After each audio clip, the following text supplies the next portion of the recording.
Mettez pause, cherchez vous-même la solution avant de regarder la correction. Bonne vidéo. Dans cet exercice, on nous dit, on considère la suite Vn définie par V0 égale 0 et pour tout entier naturel n, Vn plus 1 égale à 3Vn moins 2n plus 3. Montrez que pour tout entier naturel n, Vn est supérieur ou égal à n. On commence par nous rappeler le principe de récurrence qui nous dit que la propriété Pn est vraie par récurrence pour tout n supérieur ou égal à n0 si, point 1, initialisation, Pn0 est vrai. Point 2, hérédité, pour tout n supérieur ou égal à n0, si Pn est vrai, alors Pn plus 1 est vrai. Carré 2, identification de Pn. Pn, c'est ce que l'on veut montrer pour tout entier naturel n. Donc, qu'est-ce que nous voulons montrer ici pour tout entier naturel n? Nous voulons montrer que Vn est supérieur ou égal à n. Donc, Pn n'est rien d'autre que Vn supérieur ou égal à n.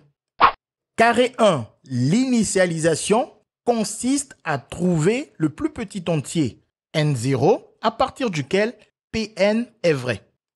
On veut montrer que la propriété Pn est vraie pour tout entier naturel, c'est-à-dire pour 0, pour 1, pour 2, pour 3, pour 16, pour 17, pour 18, pour n plus 1, Le plus petit de tous ces entiers naturels est 0. Donc, n0 égale 0.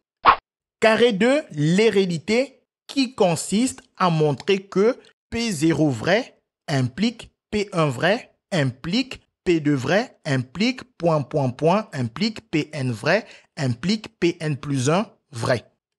On considère un entier, n supérieur ou égal à n0, pour lequel Pn est vrai. Puis on montre que pour cet entier n, on n'a que Pn vrai implique Pn plus 1 vrai. Carré 3, conclusion. Elle utilise l'initialisation et l'hérédité pour conclure que Pn est vrai pour n supérieur ou égal à n0. L'initialisation nous dit que Pn est vrai pour n0. L'hérédité nous dit que si Pn est vrai pour un entier n supérieur ou égal à n0, alors Pn est aussi vrai pour l'entier qui suit n, à savoir pour l'entier n plus 1. On conclut que Pn est alors vrai pour tout entier n supérieur ou égal à n0. Carré 4, on nous dit qu'il faut savoir manipuler des inégalités pour partir de Vn supérieur ou égal à n et arriver à Vn plus 1 supérieur ou égal à n plus 1. Pour l'addition, si A est supérieur ou égal à B, alors l'inégalité ne change pas de sens si on ajoute à gauche et à droite de cette inégalité la même quantité C. Pareil pour la soustraction. Si A supérieur ou égal à B, alors l'inégalité ne change pas de sens si on retire à gauche et à droite la même quantité C. Pour la multiplication, attention, ça va dépendre du signe du nombre par lequel on va multiplier. Si A est supérieur à B et que l'on multiplie par un nombre C qui est strictement plus grand que 0, alors l'inégalité ne change pas de sens. Par contre, si le nombre C est strictement négatif, alors il faut changer le sens de l'inégalité. Et pareil pour la division. Si le nombre qui divise C est strictement positif, l'inégalité ne change pas de sens. Par contre, s'il est strictement négatif, alors l'inégalité change de sens. On part de A supérieur à B et on arrive à A sur C inférieur ou égal à B sur C. Comme rédaction, on peut par exemple dire, pour tout entier naturel n, soit Pn, la propriété définie par Vn supérieur ou égal à n. Carré 1, initialisation.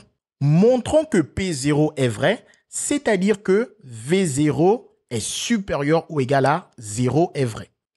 D'une part, V0 égale à 0 d'après l'énoncé, et d'autre part, on sait que le nombre 0 est supérieur ou égal à lui-même 0, surtout égal à lui-même. Donc, on peut dire que V0 qui représente ce 0 est supérieur ou égal à ce 0 qui n'est rien d'autre que ce 0.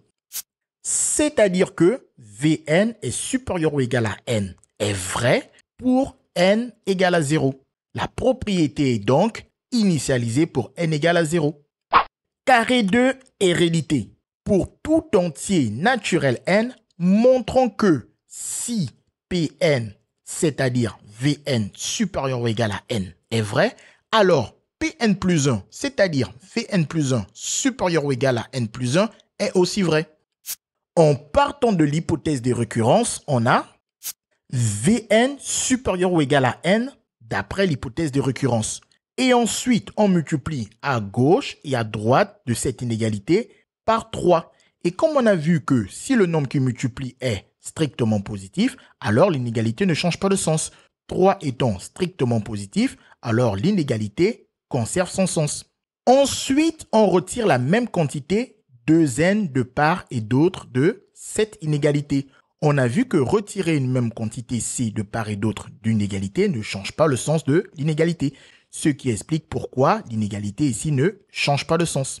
Ensuite, on ajoute la même quantité plus 3 de part et d'autre de cette inégalité. Et on a vu que ajouter la même quantité c de part et d'autre de l'inégalité ne change pas le sens de l'inégalité.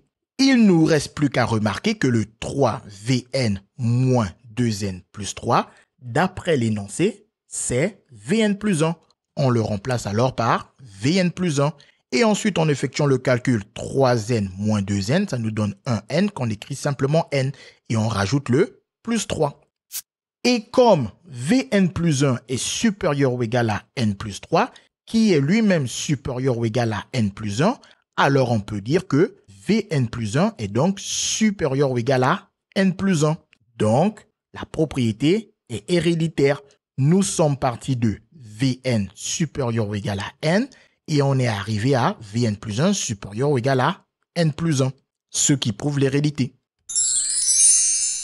En conclusion, on peut par exemple dire la propriété est initialisée pour n égale à 0 et héréditaire. Donc, elle est vraie par récurrence pour tout n appartenant à grand N, CQFD, ce qu'il fallait démontrer. Les mathématiques, ce n'est pas juste la mémorisation de l'application de cours. Ça nous aide à comprendre